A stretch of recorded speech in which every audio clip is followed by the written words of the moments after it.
So guys ঠিক এই ধরনের স্ট্যাটাস ভিডিও এডিট করতে চাইলে আপনারা কাইনমাস্টার অ্যাপ্লিকেশনটি ওপেন করে এখানে ক্রিয়েট নিউয়ে ক্লিক করে দেবেন।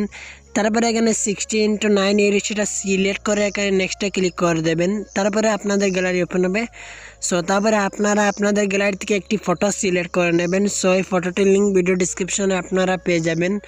সো এই ফটোটি সিলেক্ট করে দেবেন। সো আপনারা যে কোনো ফটো সিলেক্ট করতে পারেন। সো আমি এখান থেকে এই ফটোটা এখানে সিলেক্ট করে দিলাম। তারপরে কী করবেন, এখানে টাচ করবেন।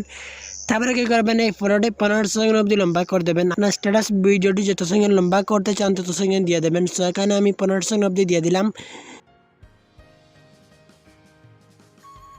সো তারপরে কী করবেন, এখানে প্রথমে চলে আসবেন। তারপরে এখানে পেন অ্যান্ড জুমে চলে আসবেন। তারপরে আপনারা এটাকে আপনার 2 আঙ্গুল দিয়ে এটাকে জুম করে নেবেন। সো জুম করে এখানে বসিয়ে দেবেন। সো তারপরে এখানে সমান চিহ্নতে ক্লিক করে দেবেন। তারপরে এখান থেকে ব্যাক করবেন। তারপরে কী করবেন, এখান থেকে বিগিনার্স এটা অন করে দেবেন। তারপরে টিক অপশনে ক্লিক করে দেবেন। তারপরে লেয়ারে ক্লিক করে এখানে মিডিয়াতে ক্লিক করে দেবেন। তারপরে আপনারা একটি ভিডিও টেমপ্লেট সিলেক্ট করে নেবেন। সো এই ভিডিও টেমপ্লেটের লিঙ্ক ভিডিও অপশনে আপনারা পেয়ে যাবেন। সো এই ভিডিও টেমপ্লেটটা এখানে সিলেক্ট করে নেবেন। তারপরে কী করবেন, এখানে ভলিউমে চলে আসবেন। তারপরে এর অডিও রিমুভ করে দেবেন। তারপরে এখান থেকে ব্যাক করবেন। তারপরে এখানে টাচ করবেন। তারপরে এটাকে ফিট টু ফুল স্ক্যান করে নেবেন। তারপরে এখান থেকে ব্যাক করবেন। তারপরে এখান থেকে একটু স্ক্রল করে নিচে চলে আসবেন। নিচে সেখানে ব্লেন্ডিংয়ে টাচ করবেন। তারপরে এটাকে স্ক্যান করে দেবেন। সো তারপরে এখান থেকে ব্যাক করবেন। তারপরে এখানে ফটোটি লেয়ারে ক্লিক করবেন। তারপরে এই ফটোটি আপনারা একটু অ্যাডজাস্ট করে নেবেন। সো আপনারা এটাকে একটু অ্যাডজাস্ট করে এখানে বসিয়ে দেবেন। তারপরে এখান থেকে ব্যাক করবেন। তারপরে কী করবেন, এখানে অ্যাডজাস্টমেন্টে চলে আসবেন। তারপরে ব্রাইটনেস একটু কম করে দেবেন। সো আপনারা একটু অপশানে ক্লিক করে দেবেন। সো তারপরে লেয়ারে ক্লিক করে এখানে মিডিয়াতে ক্লিক করে দেবেন। তারপরে আপনারা প্রথমে যে ফটোটি সিলেক্ট করলেন সে ফটোটি এখানে আবার সিলেক্ট করে দেবেন। এই ফটোটা এখানে আবার সিলেক্ট করে দেবেন। তারপরে কী করবেন, এই ফটোটি বড় করে নেবেন। সো এখানে বড় করে এই ফ্রেমটির ভিতরে বসিয়ে দেবেন। সো আপনারা একটু অ্যাডজাস্ট করে এখানে বসিয়ে দেবেন।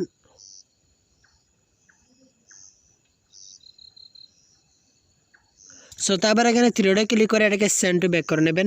তারপরে কী করবেন, এই টাইমলাইনটি আপনারা 15 সেকেন্ড অবধি লম্বা করে দেবেন। সো তারপরে এখানে ঠিক অপশানে ক্লিক করে দেবেন। সো তারপরে কী করবেন, এখানে লেয়ারে ক্লিক করে এখানে মিডিয়াতে ক্লিক করে দেবেন। তারপরে আপনারা আরেকটি ভিডিও টেমপ্লেট সিলেক্ট করে নেবেন। সো এই ভিডিও টেমপ্লেটটির লিঙ্ক ভিডিও ডিসক্রিপশনে আপনারা পেয়ে যাবেন। সো এখান থেকে আপনারা একটি ভিডিও টেমপ্লেট সিলেক্ট করে নেবেন। সো আপনারা এই ভিডিও টেমপ্লেটটি এখানে সিলেক্ট করে নেবেন। তারপরে কী করবেন, এখানে টাচ করবেন। তারপরে এটাকে ফিট টু ফুল স্ক্যান করে নেবেন। তারপরে এখান থেকে ব্যাক করবেন। তারপরে এখান থেকে একটু স্ক্রল করে নিচে চলে আসবেন। নিচে এসে এখানে ব্লেন্ডিংয়ে টাচ করবেন। তারপরে এটাকে স্ক্যান করে দেবেন। তারপরে এখান থেকে ব্যাক করবেন। তারপরে টিক অপশানে ক্লিক করে দেবেন। তারপরে এখানে লেয়ারে ক্লিক করবেন। তারপরে এখানে মিডিয়াতে ক্লিক করে দেবেন। তারপরে আপনারা একটি লিরিক্স ভিডিও অ্যাড করে নেবেন। সো এই লিরিক্স ভিডিওটির লিঙ্ক ভিডিও ডিসক্রিপশনে আপনারা পেয়ে যাবেন। সো এখান থেকে আপনারা একটি লিরিক্স ভিডিও অ্যাড করে দেবেন। সো আপনারা এখান থেকে এই লিরিক্স ভিডিওটা এখানে অ্যাড করে দেবেন। তারপরে কী করবেন, ওকে করবেন। তারপরে কী করবেন, এই লিরিক্স ভিডিওটা আপনারা একটু অ্যাডজাস্ট করে নেবেন। সো এখানে একটু অ্যাডজাস্ট করে এখানে নিচে বসিয়ে দেবেন। সো তারপরে এখান থেকে একটু স্ক্রল ডাউন নিচে চলে আসবেন। নিচে এসে এখানে ব্লেন্ডিং দেখতে পাচ্ছেন। সো এখানে এই ব্লেন্ডিংয়ে টাচ করবেন। তারপরে এখানে স্ক্যান করে দেবেন। সো তারপরে এখান থেকে ব্যাক করবেন। তারপরে টিক অপশানে ক্লিক করে দেবেন।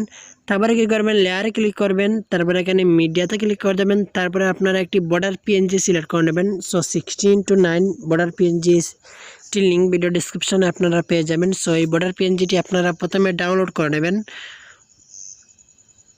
সো তারপরে এটাকে এখানে সিলেক্ট করে দেবেন। তারপরে কী করবেন, এখানে টাচ করবেন। তারপরে এটাকে ফিট টু ফুল স্ক্যান করে নেবেন। তারপরে এখান থেকে ব্যাক করবেন। তারপরে টাইমলাইনটি আপনারা 15 সেকেন্ড অবধি লম্বা করে দেবেন। সো ওয়ার্ল্ড রাইট আমাদের স্ট্যাটাস ভিডিও এডিট কমপ্লিট। এখন আমাদেরকে একটু প্লে করিয়ে দেখে কেমন হলো।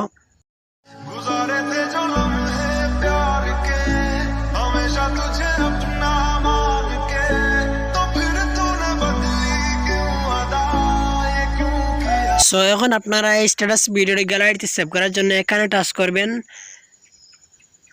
তারপরে এখানে সেভ অপশনে ক্লিক